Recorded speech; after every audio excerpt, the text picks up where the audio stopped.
Você vai ver com Constantino que grande parte das manifestações de nosso organismo resultam de um ato reflexo.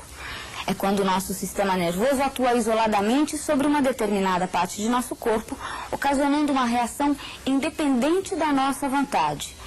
Em geral, tais manifestações decorrentes de ato reflexo constituem uma defesa inicial do organismo, às vezes até em relação a corpos estranhos, que provocam, por exemplo, a tosse e o espirro. Olá, pessoal. Aquele abraço. Mais uma vez juntos para prosseguirmos com o estudo da biologia animal, dando ênfase, ao funcionamento do animal, não é verdade? Como é que o animal funciona? No nosso último encontro, nós já batemos um papinho sobre o neurônio, né? Então, seria interessante, nós batemos um papinho hoje sobre o chamado ato reflexo. O ato reflexo. A propósito, queria ser o tal ato reflexo. Bem, nós podemos aplicar um estímulo elétrico, uma corrente elétrica, né? Ou mesmo um estímulo mecânico, né? Você conhece o famoso reflexo patelar? Reflexo patelar. O indivíduo está sentado, com as pernas cruzadas, o médico pega aquele martelinho, né? Aquele martelinho de borracha, né? E dá uma pancadinha na patela do indivíduo. Né? Patela, um ossinho que tem aí na região do joelho, né? Antigamente chamado de rótula, reflexo rotuliano. O que vai acontecer? Né? Vamos dar uma espiadinha? Vamos? Acompanhe, olha lá. O ato reflexo patelar. O indivíduo pegou aí um martelinho, né? Um martelinho de borracha, usado em medicina, né? Na verdade?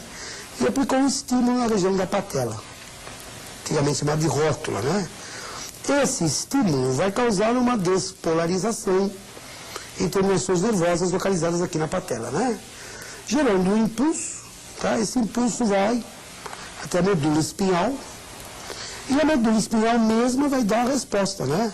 É um reflexo medular, hein? Tá? Chega aqui até os músculos esqueléticos da coxa, que entram em ação, alguns contraem, outros relaxam, né? E o indivíduo lança a perna para frente, né? É o famoso ato reflexo patelar, né? O desenho das estruturas que permitiram a realização desse ato foi uma figura que lembra um arco reflexo, né? Então você não pode confundir, né? Tá?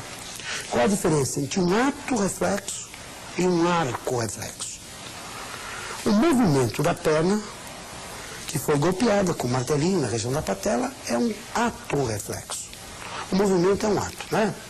Agora, o estudo dos componentes que permitiram a realização desse ato é um arco, o arco reflexo, né? Vamos dar uma espiadinha, né, desse ato reflexo com mais detalhes. Veja, acompanhe comigo, olha lá. O ato reflexo. O ato reflexo é um ato, né, do qual participam muitas estruturas, né, que formam uma figura de um arco. A estrutura número 1 é o receptor.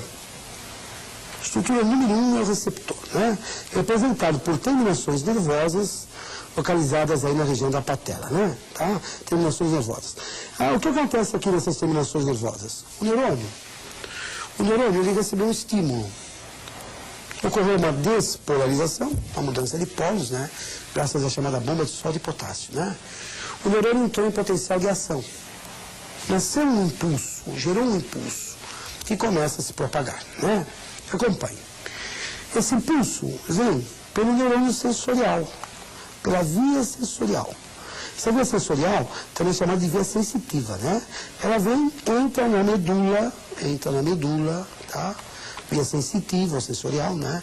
Entra na medula, tá? Passa por um gânglio, né? Uma dilatação aí, nervosa, né? E está chegando aqui na medula espinhal, na substância cinzenta da medula espinhal, né? Esse neurônio é chamado de neurônio sensorial ou sensitivo. Tá? Ele vai desde o joelho do indivíduo, né?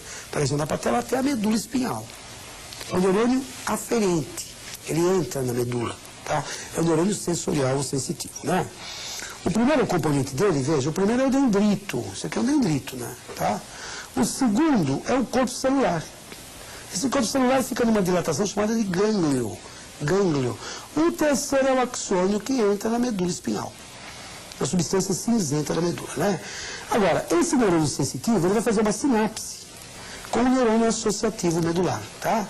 Tá? A sinapse, você lembra o que é sinapse? Lembra? É o ponto de união entre dois neurônios, né? Um ponto de contiguidade entre dois neurônios. Tem um intervalinho, né? Onde atuam mediadores químicos, adrenalina, acetilcolina, na verdade? Tá? Esses hormônios levam o impulso para o neurônio associativo. Acompanhe. O primeiro é o dendrito. Aqui depois vem o corpo celular, depois vem o axônio de novo, né? Aqui uma nova sinapse. Uma nova sinapse. Agora o neurônio que vai levar a resposta, o neurônio motor. O neurônio motor. O neurônio associativo, ele está dentro da substância cinzenta, né, da medula. Ele entra em sinapse com o neurônio que vai voltar para a perna para trazer a resposta. O neurônio motor, tá? Ou eferente, tá? O que entra é sensorial, é aferente. O que retorna é motor, é eferente. Aferente, entra, eferente, sai. Acompanhe, olha lá. O primeiro é o dendrito, tá? O segundo é o corpo celular. Esse corpo celular fica na medula espinhal, hein? Tá? Esse corpo celular localiza-se na medula espinhal, tá? E o terceiro é o axônio motor, olha lá, que volta, né? E vai até os músculos da coxa de indivíduo, né? Até os efetores.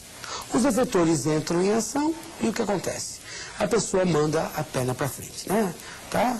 Olha lá, do receptor e sensorial ao associativo medular do motor